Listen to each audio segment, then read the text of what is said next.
बेआईन भावे पका जाउथिबार फ्लायास उजाड़ी देउछे चाषींकर बछर जाकर परिश्रम। निजर जमीन पासे मुड़े हाथ दे बसिछन चाषी।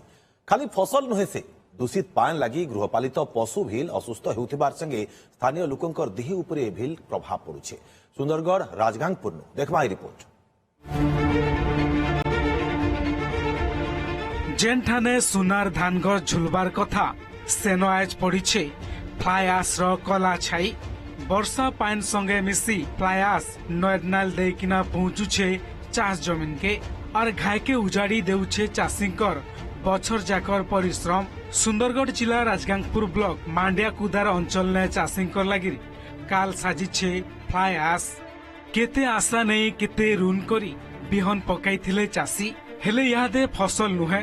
चाषी आखि न अच्छे खाली पाइन। निजर जमीन पासे मुड़े हाथ दे बसिछन चाषी कारण तांकर बछर जाकर भरसा सबु किछि आज बुड़ी जाइछे। धान भी जो चाष करितलु सेठी जाइके डस्ट पूरा जमा हो जाइछि हेले धान केमती हेबो। आमे एते खर्च करिके धान चाष करितलु से धान चाष सबु मरि जाउछि। एबे सेटा एबे के सरकार भरपाई करिवो कि आ हमर एठी जो भिपरा फार्म हाउस वाला डस्ट आनी की पकई देछि सेटा नदी रे आसुछि आ गाय सबु से पानी को पी की गाय सबु मरि जाउछि। ए भिपरा गार्डन जो डस्ट पकाउछि से डस्ट आसिकी आम नई रे आसुछि नाला रे आ बिल रे पसी जाउछि। बिल रे चाष होई पारुनी आ एई नालाटा 5-6-7टा गाँ को जाउछि। गाधुछंती गाय पानी पिउछि। गाय 2-4टा मरि गलानी कुंडौछि। सबु डास्ट कोठी आनी की से बाउंड्री रे पकई छंती। बाउंड्री भांगी की ए डास्ट एठी आम खेत रे आम जमी रे जाउछि पानी द्वारा। आम धान तो हेबो नहीं। कलेक्टर बाबू को हेले आमे चिट्ठी लिखिकी देइछु हेले भी से केही हमर दुख सुख सुनिबा पई केही आजी जाय आसी नांती। सेति पय आमे दुख करिछु। खाली सेतकी नुहे से ई दूषित पानी पी गोरु गाई आर भिन्न भिन्न गृहपालित पशु असुस्थ हेउथिबार संगे अंचल लोकमानकर भील दी खराब हेउछे। बार बार अभियोग बार बार गुहारी परे भील बंद नाई हवा बेआईन फ्लायास पकाबाटा। प्रशासन चुप बस्तिबार बेलके इनै असंतोष प्रकाश करिछन स्थानीय लोके। समिति सभ्यंकर कहबा कथा इनै जिलापाल आर अतिरिक्त तहसीलदार को जना जाइछे।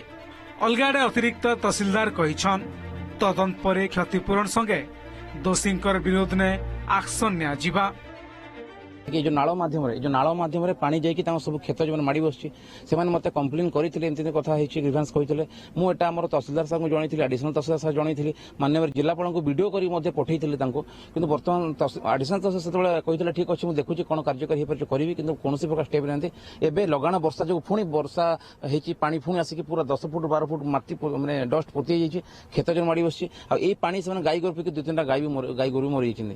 ଏବେ ଆରଆଇ ଲେଭେଲରେ ଗୋଟେ ଇନକ୍ୱାରି रेस करूछु in the further course of time आमे जहाँ भी इनक्वारी रिपोर्ट आसीबो से इनक्वारी हिसाब रे आमे अकॉर्डिंगली एक्शन नबु। आउ मु एई माध्यम रे जणे देबा को चाहूची जे प्रशासन आपन सहित अछि। गोटे प्रारंभिक तदंत हैला परे किछि स्पष्टीकरण आसीबा परे आमे ता परे एक्शन।